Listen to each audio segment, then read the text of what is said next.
ದೆಹಲಿ ಲಖನೌ ಹೆದ್ದಾರಿಯಲ್ಲಿ ಭಾರೀ ದರೋಡೆ ನಡೆದಿದೆ. 85 ಲಕ್ಷ ನಗದು ಕೊಂಡೊಯ್ತಾ ಇದ್ದ ಲೆಕ್ಕ ಪರಿಶೋಧಕ ಬೈಕ್ನಲ್ಲಿ ಕೊಂಡೊಯ್ತಾ ಇದ್ದಾಗ ದರೋಡೆಯನ್ನ ಮಾಡಿದ್ದಾರೆ.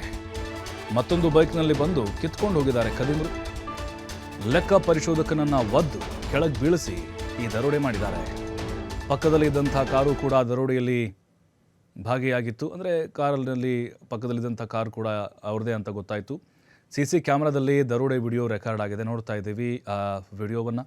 ಡಿಸೆಂಬರ್ 15ರಂದು ನಡೆದಿರುವಂಥ ಘಟನೆ ಈಗ ತಡವಾಗಿ ಬೆಳಕಿಗೆ ಬಂದಿದೆ. ನೋಡಿ, ಅಲ್ಲಿ ಬೈಕ್ನಲ್ಲಿ ಕೊಂಡೊಯ್ತಾ ಇದ್ದರು ಲೆಕ್ಕ ಪರಿಶೋಧಕ ಅಷ್ಟು ದುಡ್ಡನ್ನು. ಆ ಟೈಮ್ನಲ್ಲಿ ಆತನನ್ನು ಫಾಲೋ ಮಾಡ್ಕೊಂಡು ಬಂದು ಒದ್ದು ಕೆಳಗಡೆ ಬೀಳಿಸಿ ಆತನಿಂದ ಹಣವನ್ನು ಎಗರಿಸ್ಕೊಂಡು ಹೋಗಿದ್ದಾರೆ. ಪಕ್ಕದಲ್ಲಿ ಇದ್ದಂಥ ಕಾರು ಕೂಡ ಅವರದೇ ಅನ್ನೋದು ಗೊತ್ತಾಗ್ತಾ ಇದೆ. CCTVಯಲ್ಲಿ ಈ ದೃಶ್ಯ ಈಗ ರೆಕಾರ್ಡ್ ಆಗಿದೆ. ಡಿಸೆಂಬರ್ 15ಕ್ಕೆ ನಡೆದಿರುವಂತಹ ಒಂದು ಘಟನೆ ಇದು. ಆದರೆ ಈಗ ತಡವಾಗಿ ಬೆಳಕಿಗೆ ಬಂದಿದೆ. ದೆಹಲಿ ಲಖನೌ ಹೈವೇಯಲ್ಲಿ ಆಗಿರುವಂತಹ ದರೋಡೆ ಇದು. 85 ಲಕ್ಷ ನಗದನ್ನು ಲೆಕ್ಕ ಪರಿಶೋಧಕ ಬೈಕ್ನಲ್ಲಿ ಕೊಂಡೊಯ್ತಾ ಇದ್ದ. ಆ ಟೈಮ್ನಲ್ಲಿ ಬಂದಂಥ ಆಗಂತುಕರು ಈ ಒಂದು ಕೃತ್ಯವನ್ನು ಮಾಡಿದ್ದಾರೆ. ಇದೆಲ್ಲವೂ ಕೂಡ ಪ್ರೀ ಪ್ಲ್ಯಾನ್ಡ್ ಆಗಿದೆ ಅನ್ನೋದು ಕೂಡ ಗೊತ್ತಾಗಿದೆ.